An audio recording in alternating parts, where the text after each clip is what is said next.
Итак, уважаемые зрители, не ожидал я, что окажусь в городе Рыбинске.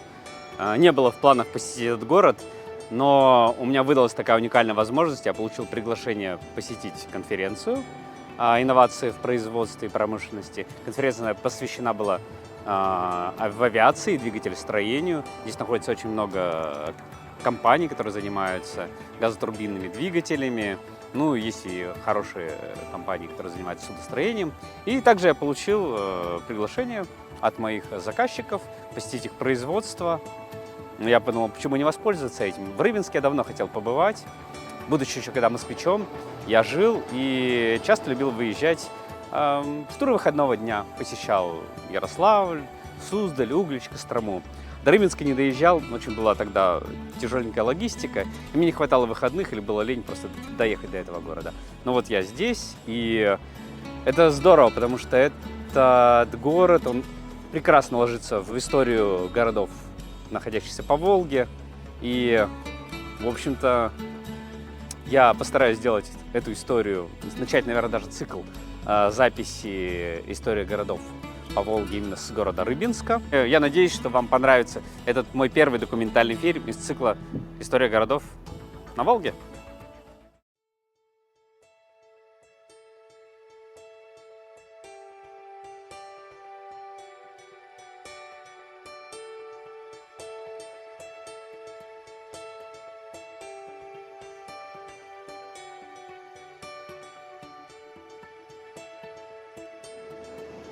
Итак, уважаемые зрители, не ожидал я, что окажусь в городе Рыбинске. Не было в планах посетить этот город, но у меня выдалась такая уникальная возможность. Я получил приглашение посетить конференцию инновации в производстве и промышленности. Конференция посвящена была в авиации, двигателестроению. Здесь находится очень много компаний, которые занимаются газотурбинными двигателями. Ну, есть и хорошие компании, которые занимаются судостроением. И также я получил приглашение от моих заказчиков посетить их производство. Я подумал, почему не воспользоваться этим. В Рыбинске я давно хотел побывать. Будучи еще когда москвичом, я жил и часто любил выезжать в туры выходного дня. Посещал Ярославль, Суздаль, Углич, Кострому. До Рыбинска не доезжал, очень была тогда тяжеленькая логистика, и мне не хватало выходных или было лень просто доехать до этого города. Но вот я здесь, и это здорово, потому что этот город, он прекрасно ложится в историю городов, находящихся по Волге. И, в общем-то, я постараюсь сделать эту историю, начать, наверное, даже цикл записи истории городов по Волге именно с города Рыбинска. Я надеюсь, что вам понравится этот мой первый документальный фильм из цикла «История городов на Волге». Я считаю большой удачей, что судьба нас свела с Леонидом Ивановым, историком, с которым я совершенно случайно познакомился на предприятии. И я считаю, что знак судьбы, и было принято решение начать снимать фильм про город Рыбинск. Я надеюсь, что у нас все получится замечательно. Вот, даю слово специалисту. И мы начинаем от Соборной площади, одной из самых древних площадей Рыбинска. Ранее у него было другое название – Рыбная Слобода, переименованной Екатериной II в уездный город Рыбной. Само понятие Рыбинск известно с конца XVI века, точнее прилагательное «рыбинский». С середины XVII века известно обиходное название этого места Рыбна. Вот. Самое интересное, что версия о том, что здесь было очень много добывалось рыбы, она верна лишь отчасти, потому что в первую очередь в устье Шексны с XV века известен огромный рыбный рынок, который функционировал 2,5 столетия подряд в XV, в XVI и в XVII веках. Но вернемся к Соборной площади. Здесь мы знаем о существовании в течение столетий 3 храмов. Первым храмом был храм Петра и Павла, посвященный, естественно, покровителям рыбаков. «Идите и сделаю вас ловцами человеков», сказано в Евангелии устами Христа. И, соответственно, речь идет о Петре. И, соответственно, первый храм был посвящен Петру и Павлу. Он остался в истории деревянным и был, видимо, разобран в последней четверти 17 века. Второй храм, который нам известен, это храм Никольский. Вот сейчас на его месте просто мы видим, растут елки. Во времена советской власти была очень грустная такая история, когда здесь был построен общественный туалет. Храм был разобран в 30-е годы во время прокладки Волжской набережной. Этот храм был зимним, и как зимний храм он известен с 1645 года. А потом он существовал как один из пределов каменного Спасо-Преображенского собора. Этот собор, он уже третий. Первый собор упоминается на излете смутного времени в 1610 году, причем упоминаются его священники. Но с учетом того, что один из пределов собора в 17 веке был посвящен усекновению главы Иоанна Предтечи, этот момент позволил нам сопоставить с очень интересным фактом русской истории, который широко известен, отражен в Никоновской патриаршей летописи. Это в 1553 году Иван Васильевич, царь молодой, Иван IV, или он еще не Грозный, он еще не ввел опричнину. И вообще Грозным его никто из современников не называл. Так называли его дедушку, Ивана III. Он тоже имеет отношение самое прямое к истории Рыбной Слободы, потому что она упоминается в его завещании именно первый раз у Ивана III в 1504 году. Так вот, в 1553 году Иван Васильевич IV, покорив Казань, вернулся в Москву и очень сильно заболел. Ну, сегодня мы назвали бы это грипп, ну, какая-то очень острая форма гриппа. Тогда это считалось неизлечимой огненной болезнью. И, соответственно, разразился династический кризис. Часть бояр не хотела выполнять указания Ивана Васильевича, присягнуть его старшему, единственному на тот момент сыну, значит, Дмитрию Ивановичу. Это не тот, который был потом в Угличе, погиб. Вообще Дмитрием не везло вот при Иване и после него. Значит, но часть бояр сказала: нет, мы хотим, наверное, присягнуть более взрослому человеку, двоюродному брату царя Владимиру Андреевичу Старицкому. И этот раскол потом стоил в годы опричнины Владимиру Старицкому жизни. Вот именно вот эти события. Но, к удивлению всех, Иван IV выздоровел. Он посчитал это знаком свыше и отправился в то место, где Господь даровал его родителям, Василию III и Елене Глинской, сына. Они вымолили его вверх по Шексне в Кирилло-Белозерском монастыре. И, соответственно, именно там, поскольку был вымолен долгожданный наследник, и открылась разгадка, почему предел нашего собора был посвящен усекновению главы Иоанна Предтечи. Сегодня это 11 сентября по новому стилю, раньше 29 августа. Это день имя наречения Вани, свое христианское православное имя. Так вот, Кирилловский ест, он так и называется, ест Кириллов, он сопровождался, он очень подробно описан летописью, и он сопровождался вкладами в церкви и монастыри. То есть, если Иван Грозный или IV где-то останавливался, обязательно оставался какой-то след. То есть мы это знаем по Ярославлю, мы это знаем по Ростову и так далее. И в этом наименовании мы увидели указание на то, что, скорее всего, поскольку Слобода к тому времени сильно росла по населению, и маленький Петровский храм был уже именно мал, скорее всего, Иван IV дал деньги на новый соборный храм. Именно поэтому его предел и был посвящен его имени, точнее, его святого патронального. То есть вот такая связь. И почему мы так думаем? Потому что Никоновская летопись в числе подробного перечня монастырей и церквей говорит, что был государь в Колязине монастыре, а Толя на Угличе, в Покрова монастыре, а Толе на Усть-Шексны на Рыбную. Вот еще одно интересное, так сказать, момент, что Слобода носила второе двойное название. Название своей предшественницы Усть-Шексны.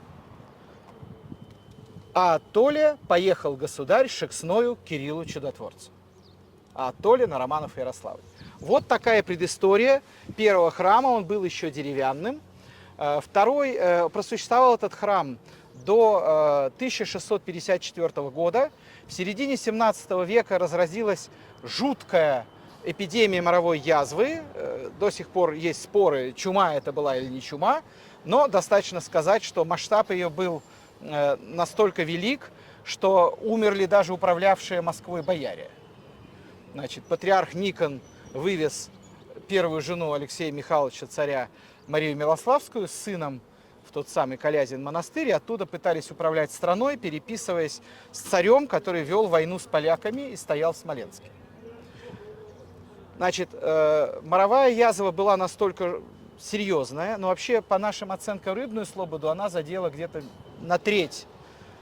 Количество родов уменьшилось, и при этом некоторые дворы потом стояли пустыми 20 лет. 20 лет. Почему? Потому что социальная дистанция того времени была очень жесткой. Если во дворе обнаружился заболевший, двор заколачивали снаружи. Вместе с жильцами. Вместе с жильцами, И да. они там умирали. И они там умирали. Кто не умер, должен был хоронить тех, кто, значит, умер. И им перебрасывали воду и еду через... все-таки перебрасывали. Перебрасывали, да. Но, тем не менее, социальная дистанция того времени была очень жестокой. Ну, это спасало, я так понимаю.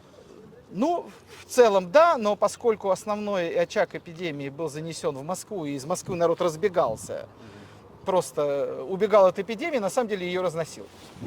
Так вот, в честь, как избавилась Рыбная Слобода от чумы, известно, что была принесена из выше по Волге, на границе с Молокскими землями, был основан монастырь, Югская Дорофеева пустынь в начале 17 века, значит, в первой трети, и оттуда была принесена Югская икона Божией Матери. И она проявила свои чудотворные свойства, эпидемия в Рыбной Слободе прекратилась. Чудеса случаются.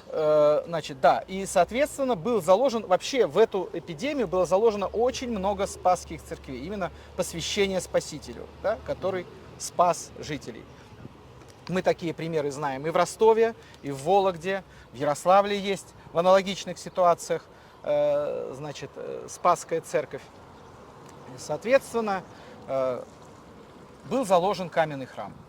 Именно в 1654 году, но строили его долго, построили его только в 60-х годах 17 века. Со временем он стал мал. И в начале 19 века началась долгая работа, как решить вопрос с храмом, с новым. Но сначала, на рубеже 18-19 веков, была построена вот эта замечательная колокольня. Она раньше, чем, собственно говоря, нынешний собор. На ее постройку было истрачено 1 миллион кирпичей. Нам удалось обнаружить такой документ в Российской национальной библиотеке о том, как был истрачен 1 миллион кирпичей на стройку этой колокольни. Значит, деньги на строительство, в числе прочих, пожертвовала семья городских, так сказать, голов, купцов Поповых, но в частности вот Лаврентий Попов. Из его документов мы узнали вот об этом замечательном факте.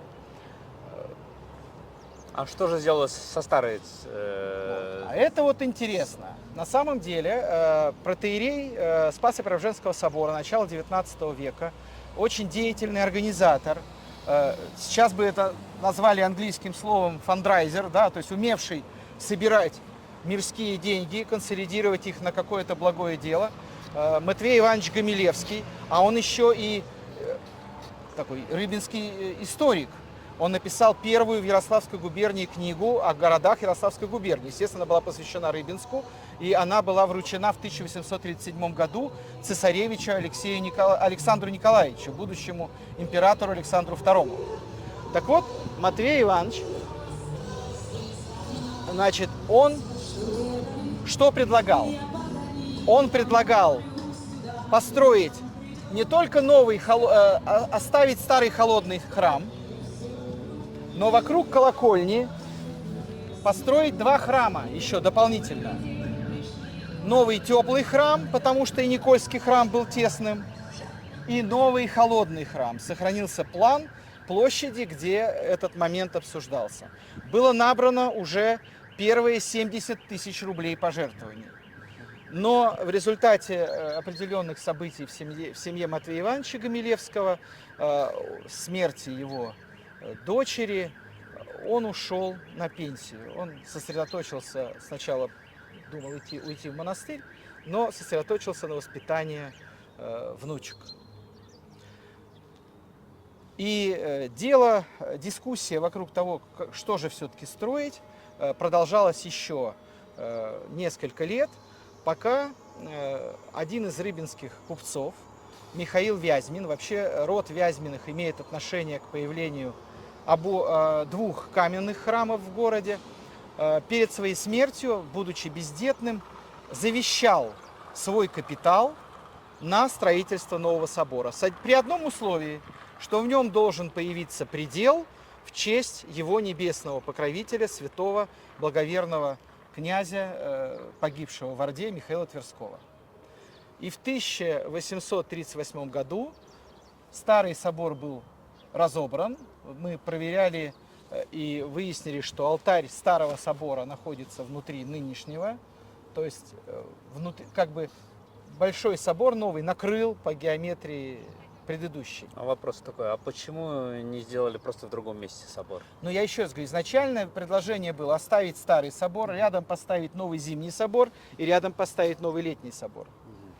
Но вот не состоялось, не успел отец Матвей собрать необходимое количество денег. Это было экономическими причинами обосновано? Рыбинские купцы, люди расчетливые. Надо сказать, что для того, чтобы спроектировать новый собор, Матвей Иванович написал одно из своих сочинений о Рыбинске, отправил его гражданскому губернатору Ярославской области, Полторацкому.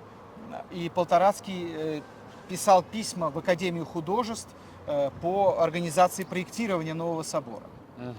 Есть легенда, очень интересная, что итоговый проект собора был выкуплен из императорского конкурса застройки площади в Санкт-Петербурге, который мы сегодня все знаем как Исаакиевская. Так что именно этот проект проиграл Монферрановскому проекту. Не готов сказать, но то, что очевидно ансамбль собора и колокольни напоминает нам о Петербурге, и то, что именно вот этот вид породил поговорку, зафиксированную в словаре Даля, Владимира Даля, что Рыбинск городок, Петербурга уголок, но там парное, Ярославль городок, Москвы уголок. Ну, мне напоминает еще этот собор Александра Невского, который я видел в Софии, Болгарии, в столице Болгарии. Но, тем и в не Ижевске менее, да. очень похожий стоит, тоже Александру Невскому. Значит, собор строили достаточно долго, закончили строительство в 1851 году. И с тех пор это главный собор Рыбинска. Надо сказать, что в 30-е годы мы чуть его не потеряли, поскольку существовала безумная идея построить мост через Волгу именно на месте собора. Вот прям вот взорвать специально. Но Господь уберег. У собора были снесены главы. В нем чего только не располагалось. Значит, после Великой Отечественной войны в нем располагался городской архив. Он был разгорожен на несколько этажей, и только после этого была проведена реставрация. И при патриархе Алексее II собор был заново освящен. На соборную колокольню был поднят колокол, по-моему, уже при Кирилле. И вот рядом с собором, вот на месте вот этого вот чудовищного сооружения, которое общественный туалет, значит, были проведены дополнительные раскопки в периметре собора. И по описанию собора в алтарной части, она вот у нас вот там, было найдено заново захоронение еще одного соборного протоиерея, знаменитого в России проповедника XIX века Родиона Путятина. Его проповеди издавались для того времени огромными тиражами. И это был известный вот на всю Россию проповедник, так сказать, православный священник, умевший своим красноречием, так сказать, заронить искру веры даже в тех, в ком она была утрачена или не обретена. И был перезахоронен Родион Путятин, вот его памятник, его могила. Я думаю, на этом можно на соборе закончить. Леонид, пожалуйста, расскажи нам про набережную, про эту часть города. Я так понимаю, что город существовал на двух сторонах реки Волги. Как люди переправлялись на ту часть города, вдоль реки до строительства моста, и что здесь находилось, какие были постройки до начала 20 века? На самом деле, до начала 20 века город существовал исключительно на одной стороне Волги. То есть, и это связано с тем, что левобережье исторически это была другая административно-территориальная единица. В 15 веке это волость Усть-Шексна, и принадлежала, она потом относилась к Романовскому, а затем к Пашихонскому уезду, а эта часть относилась к Черемошской волости Ярославского уезда. То есть это два разных, два берега. Это долгое время вообще сбивало с толку и краеведов, и историков, и они разрывали рыбинскую историю вот, знаете, на два берега. И меня даже сбило с толку. Значит, да. Но мы понимаем сегодня, что это два берега, это все-таки единая история. Но до начала 20 века все-таки там дачная местность, там имение Петровское, принадлежавшее князьям Ухтомским, а затем дворянам Михалковым, известным у нас по известной династии сочинителей гимна СССР и кинорежиссерам. Это они потомки этого рода. И, конечно, переправлялись на лодках через Волгу. Она была гораздо мельче. Набережной нижнего уровня не было. Появился только на рубеже 20-21 веков. И берегоукрепление Волги продолжается и сейчас, только уже поднимается выше по течению Волги. Хотя сам по себе проект берегоукрепления и проект моста, он появился в 30-х годах, во второй половине 30-х годах, когда началось проектирование Рыбинской ГЭС. То есть авторы проекта понимали, что работа ГЭС будет разрушать берег. И, например, Шексна увеличилась в размере в 3 раза. И был запланирован и мост, и набережная, но вот до набережной дошло дело только в конце 20 века, а мост начали строить, заложили первые быки в 1939 году, но началась война. Строительство было брошено, и только в конце 60-х годов мост был сооружен. Какие это создавало трудности? Например, на той стороне Волги, на левом берегу, существовал поселок судостроительного завода, построенного еще Нобелями для ремонта нефтеналивных барж. И в войну каждый день ходил катер с левого берега на правый, перевозил людей. И известен ужасный трагический случай, когда катер из-за перегрузки перевернулся. И было огромное количество, несколько десятков жертв. А перевернулся он во время эвакуации вынужденно? Или нет, он перевернулся только потому, что народ торопился. Да. И за счет нарушения центра массы он перевернулся кверх дном, и все, кто находились в трюме, погибли. Понятно. Вот такая вот трагическая история для всего Заволжья. И есть на Заволжском кладбище братская могила этих погибших. Причем утонули не только взрослые, но и дети. Ну, понимаю, да. Значит, сама по себе. Итак, когда не было нижнего яруса Волжской набережной, верхний ярус, вот мы видим вот эти бетонные столбы, это 30-е годы 19 века. Значит, а нижним ярусе, это был рабочий ярус. Здесь разгружались суда, перегружались. Почему, собственно говоря, возникло вот это уникальное явление Рыбинская пристань? Во-первых, сначала это было вообще место покупки судов, формирования команд, расчета с командами. И это относится к 50-м годам 17 века. Ну, насколько я знаю, здесь применялась бурлацкая тяга. В самой Слободе проживало 7 тысяч людей, а во времена начала судоходства здесь собиралось до 150 тысяч всех артелей рабочих. Те разгружал. Это явление 19 века. Значит, началось это все в 18 веке, но я подчеркиваю, что сам по себе феномен пристани Рыбнослободской, это феномен, связанный с отгрузкой рыбы к царскому двору. Все пристани, появившиеся вот и в Рыбной Слободе, и выше по Шексне, они заполняли рыбу в прорезные лодки, то есть по дну лодки проходила прорезь, лодка затапливалась в воду, но не целиком, как бы у нее бортики оставались. Туда запускалась живая рыба, и в таком виде она ехала вверх по Волге, а потом по Яхроме до Дмитрова, где выпускалась в так называемые Дмитровские пруды и ждала своей очереди на подачу к царскому столу. В Санкт-Петербург. Здорово. Не к Санкт-Петербург, еще в Москву. Еще в Москву. Ух ты. Вот. А вот Санкт-Петербург, это уже, так сказать, 18 век, когда заработала Вышневолодская система. В 1709 году она была окончательно запущена. Мы нашли в Российском архиве древних актов первый, самый древний документ, скажем, самый ранний документ, упоминающий о покупке уже хлеба в Рыбной Слободе, 1715 год. Это буквально вот совсем недавно произошло, вот мы такое открытие сделали.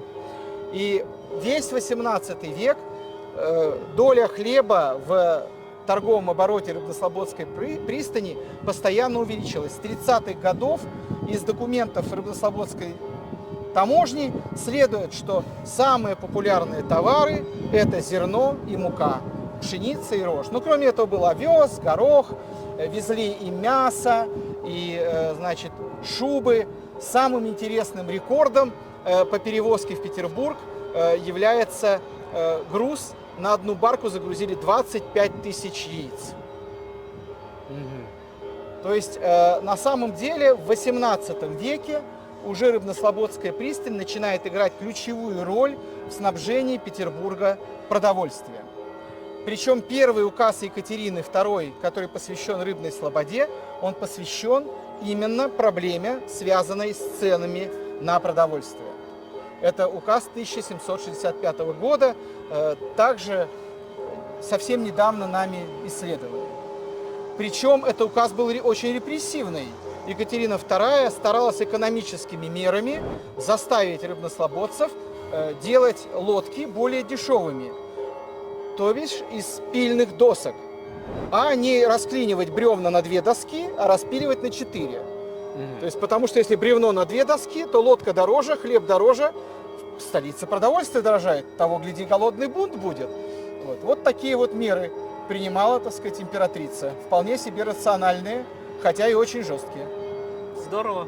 Но зато прогресс экономики, прогресс у нас государство всегда, да, самый такой либерал, да, считается русское государство. Но вот такой вот был либерализм там, через кнут.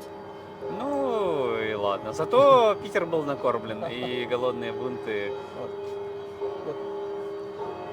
Ну вот к нам присоединяется Оксана Сергеевна, которая знает все про 19 и 20 век.